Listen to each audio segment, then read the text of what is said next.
በጣም ልብ የሚሰብርና የሚያሳዝን ነገር ነው።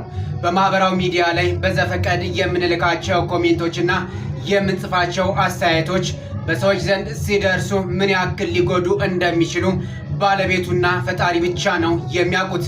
ዋካችሁን በማህበራዊ ሚዲያ ላይ በዘፈቀድ የምትልኳቸው ኮሜንቶች የሰዎችን ህይወት ከማናጋት በተጨማሪም ህልፈተ ህይወትንም ሊያስከትሉ እንደሚችሉ ልንገነዘባቸው ይገባል።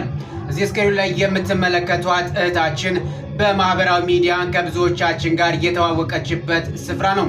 ትናንት ግን እጅግ በጣም ልብ የሚሰብር መልእክት አስተላልፋለች።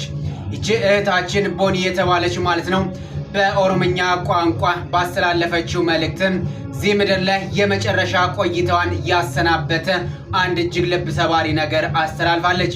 እህታችን በመልእክቷም እዚህ ምድር ላይ ለመቆየት ምንም አይነት ደስታን የሚሰጠኝ ነገርና መቆየት የሚሆነኝ ምክንያት የለም። የምድር ቆይታዬ የመጨረሻ ጊዜ ነው። ዛሬም የረፍት ቀኔ ነው። ላስቀየምኳችሁ በሙሉ እጅግ በጣም ይቅርታ። በዚህች ቪዲዮ ግን የምድር ቆይታዬ የመጨረሻዬ ናትና ያስቀየምኳችሁ ያስከፋችሁ ካላችሁ ይቅርታ በማለት ባስተላለፈችው የማህበራዊ ሚዲያ መልእክቷ በኦሮምኛ ቋንቋ ማለት ነው ራሷን በስተመጨረሻም አጥፍታለች። እህታችን ራሷን እንድታጠፋም ያደረጋት ዋነኛው ምክንያትም በማህበራዊ ሚዲያ ላይ በዘፈቀደ የሚሰነዘሩ ኮሜንቶች ናቸው። ለዚህ እህታችን ወዳጅ ዘመዶች፣ ቤተሰቦች፣ አድናቂዎቿና ወዳጆቿ መጽናናትን እንመኛለን።